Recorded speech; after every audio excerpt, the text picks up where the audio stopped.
and Jibril.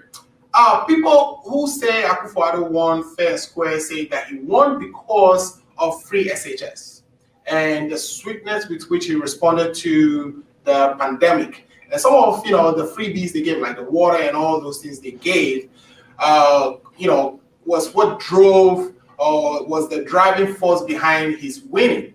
But when you come to the parliamentary side, that individuals or people were dissatisfied with development in the various constituencies. So I find it difficult to reconcile this. How is it that there's all this development going on and the president is getting rewarded for it, but the parliamentarians were getting punished for the same developments that were not happening in their constituencies? So my question is, do you share the same sentiment? Do you think the perceived winning of the election that was just held by Nana Akufo-Addo was driven by his achievements in the last 4 years?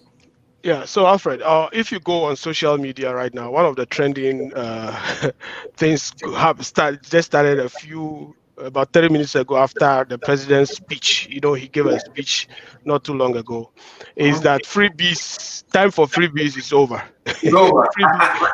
Time for freebies is over. And Ghanaians should brace for a very difficult 2021, very difficult 2021. We'll come back and talk about that. I don't believe that Akufo-Addo even won the election. In spite of the free SHS, which he did not start. The free SHS was started by the Mahama administration. He continued it in a progressive manner, as the NDC wanted to do. In fact, his handling of the pandemic, some of us have criticized him heavily about it. It's been very poor, very bad. I was in Ghana, and the way people's reaction, perception of the pandemic is horrible. People don't wear masks, people don't, social distance, nothing. And so when I got back to the US last Sunday, even though whilst in Ghana I took all the precautions, I had to isolate myself and make sure I take a test before I can come back home. It's been horrible, and we know that he used the pandemic as one conduit to loot Ghana. Get 100 million loan from the IMF and shared among his parliamentary candidates to use to campaign, and they looted Ghana heavily as that. And so he did not win the election.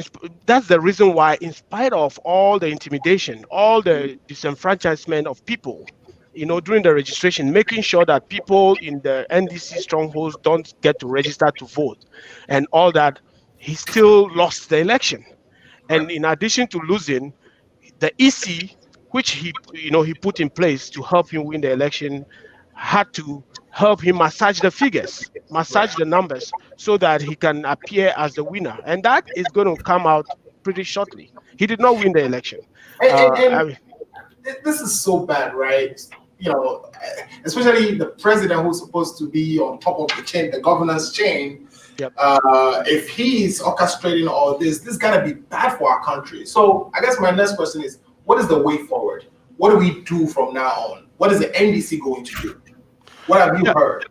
So I've heard people say go to court, shut up and go to court and all that, as if all the avenues that the party, the NDC and Ghanaians, not just the NDC, are taking right now, pouring on the streets, expressing their views on social media, on radio, TV, and all that, were mutually exclusive.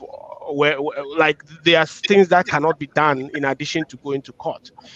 You cannot go to a court with, we have over 33,000 polling stations.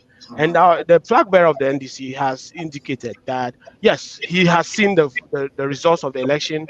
He has won, but, he has put together an audit team. I have friends, very good, very professional data scientists, statisticians, and data management experts who are part of that auditing team that I've actually spoken to some of them earlier this morning, who are taking the pain to go through the 33,000 plus polling sheet, pink sheet results to audit and confirm what we already know, so that when we go to court, there will be a watertight case. So that, I believe, is going to be the next step.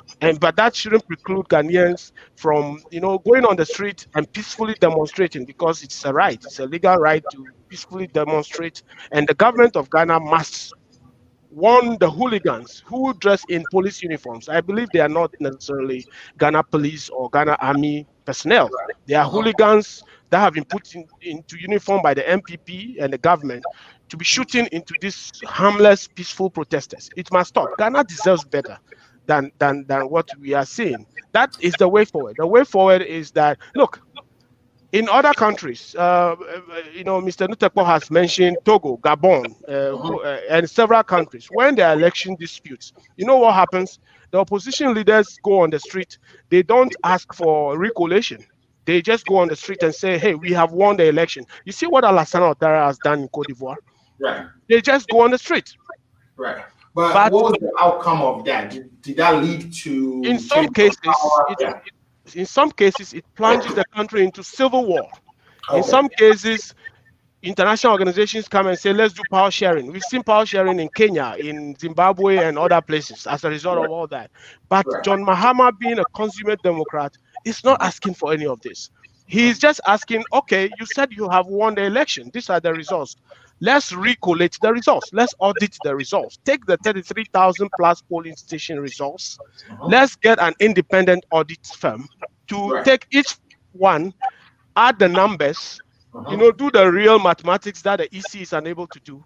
And then if he loses, he will concede and walk away. What else can you ask of from a political leader?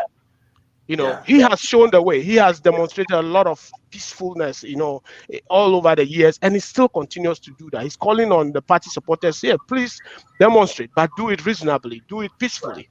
And he's not asking for people to go bend the roads and all that. And the military, the hooligans actually in military uniforms are rather shooting into these peaceful demonstrators. And I think what we need to point out to them is that we have seen countries where military men holding guns ran away from angry people. And, Ghana is a peace-loving country. We have investments in Ghana. Ghana deserves better than what we are seeing from this government and the collusion. Look, what is wrong? I mean, you've conducted an election. Look, let's take Techiman South, for example. You declared that the MPP had won the seat. The NDC is asking, okay, you have declared. Give us the declaration sheet. Right. That shows that the person you have declared the winner is the winner, and you refuse to give that out. That was when the shooting happened, right? Exactly. And 3 people were killed.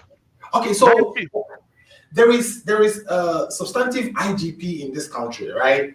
And we have uniformed personnel seen captured on video shooting civilians. And so far, we haven't really got anybody arrested, being processed, nothing. What does this tell you? Does this make you afraid of our future? Do you think 2021 is going to be more brutal than we've seen? Or if Nana Akufo-Addo were to stay for the next 4 years, that we'll witness more brutality than we've seen in the last 4 years? It's going to be worse. So if you haven't heard, one of the people that was shot during this election, I think in Ablekuma or somewhere, was a policeman. Right. So the people who are really shooting, I believe most of them are not real forcemen. They are the Delta forces, the invincible forces that have been co-opted or given fake military uniforms, and they are causing all this mayhem. I worry for Ghana because Akufo-Addo has nothing to lose, assuming if he continues to be president for the next 4 years. He's not going to contest any more election. Look at what he has done the last 4 years. Look at the insecurity in Ghana. Look at how much corruption, stealing, looting the country he has supervised. Look at Ejapa, look at PDS, look at Ameri. And he did all that in the face of an impending election that he was going to contest. Now that he wouldn't have an election to contest, can you imagine what he would do the next 4 years? Right. I am really afraid for Ghana. I keep saying Ghanaians should brace themselves for the darkest years ever in Ghana's history, and a very corrupt, nepotistic, and like a dictator president in Akufo-Addo. It's, Wow. it's going to be serious, because of things like that. Some of us, I was in Ghana for 2 weeks. You have to be afraid for your life. You have, times that you cannot sleep in your own house because of the fear that they will send people, sponsored people to come and attack you. And those are things that were happening in Ghana the last 4 years.